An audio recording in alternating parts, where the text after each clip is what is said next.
colère des opposants à Paul Biya ne faiblit pas. Une semaine après l'arrivée du président camerounais en Suisse, ils étaient près de 250 à manifester samedi dans le centre-ville. Ils prévoient de se mobiliser à nouveau et d'importants moyens sont déployés devant l'Intercontinental pour assurer la sécurité de celui qui règne depuis 37 ans sur le Cameroun. Briac Boucourt et Cécile Trantien. C'est un hôtel sous haute surveillance. 3 fourgons de police et des gardes du corps postés en permanence devant l'entrée. Cet après-midi encore, les opposants étaient gardés à bonne distance. Car c'est dans cet hôtel que Paul Biya, président du Cameroun depuis 1982, réside depuis fin juin.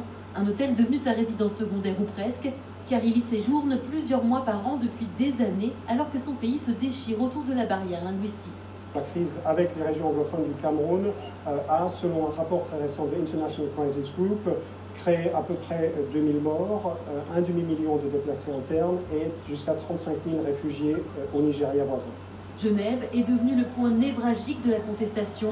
Samedi dernier, pro et anti-Paul Biya ont essuyé des tirs de gaz lacrymogène en plein centre-ville. Je crois qu'au vu des risques importants qu'il y avait, de grandes tensions et de frictions entre les opposants et les partisans du régime, on se doit d'être entre les deux pour éviter qu'il y ait des blessés ou pire. Venus porter plainte contre les gardes du corps du président, ces opposants sont surpris de la tournure des événements à Genève. On a détruit, selon moi, le symbole de Genève. Quand je me trouve tabassé par la garde présidentielle d'un tyran, moi je me demande ce que Genève protège finalement. Paul Biya, un hôte devenu embarrassant, alors que la Suisse a reçu le mandat de négocier sur la crise camerounaise. Une pétition a recueilli plus de 9000 signatures pour demander son départ. Une nouvelle manifestation est prévue samedi prochain, mais cette fois-ci non déclarée. La violence qui nous a été opposée par les forces de l'ordre en Suisse nous amène à croire que nous n'avions plus besoin de demander des autorisations. Je ne ferai plus de démarches dans ce sens, et puis les autorités suisses assumeront l'anarchie qui adviendra.